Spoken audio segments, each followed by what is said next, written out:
예수님께서는 복을 어떻게 설명하실까요? 예수님께서 말씀하시는 복, 마카리오스는 최고의 축복, 행복한 사람이라는 뜻입니다. 또 다른 말로 길을 잃어버리지 않은 상태, 창조주 하나님께서 바라는 길에 우리가 제대로 있다라는 뜻이기도 합니다. 이것이야말로 진정한 최상의 행복을 말하는 것입니다. 영어의 단순한 해피가 아닙니다. 해피의 어근인 happ는 중세시대에 만들어진 영어입니다. 일어나다, 발생하다 라는 영어 단어 happen이라는 단어는 happ의 파생어입니다. 우리가 느끼는 복이 우연이라는 것이죠. 물론 이 happy는 일상생활에서 즐겨 쓰는 단어라서 이렇게까지 복잡하게 생각하지 않습니다. 하지만 이 단어의 뜻을 예수님이 말씀하시는 복의 개념으로 생각하시면 방향성이 많이 달라지죠. 오늘날 우리가 살고 있는 이 시대에 행복은 인간의 사회적 권리이며 의무라고 생각하는 것 같습니다.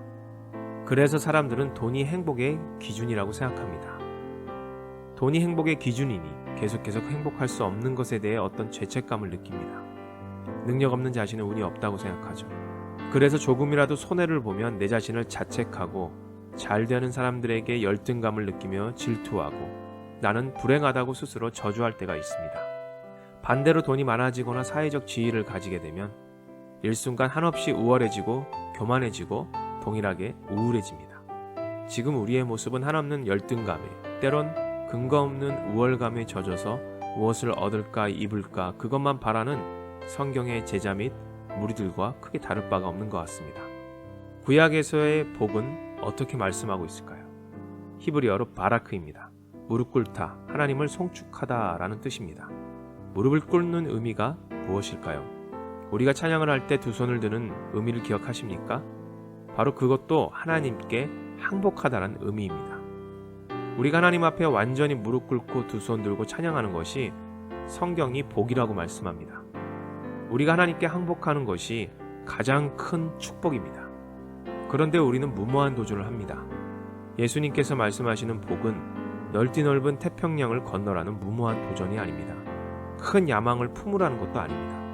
세상은 그것을 꿈이고 도전이라고 합니다. 하지만 여러분, 태평양에서 갈 길을 못 찾으면 빠져 죽습니다. 하지만 예수님과 함께하는 그리스도인의 꿈과 도전은 시냇물을 건너는 것만으로도 충분합니다. 시냇물은 갈 길을 못 찾는 곳이 아닙니다. 실수만 있으면 좀 젖어도 괜찮습니다. 젖는 게 싫다면 우리에게 필요한 건 디딤돌입니다. 디딤돌 하나만 놓으면 실수도 있고 젖지도 않으며 무사히 건널 수도 있습니다. 결국 서로를 도우며 사랑하라는 것입니다. 예수님은 지금 수천 명의 사람들에게 선포한 복은 하나님께 향하는 올바른 길, 하나님과의 관계 회복, 진짜 사랑의 시작점을 정확하게 알려주고 있습니다.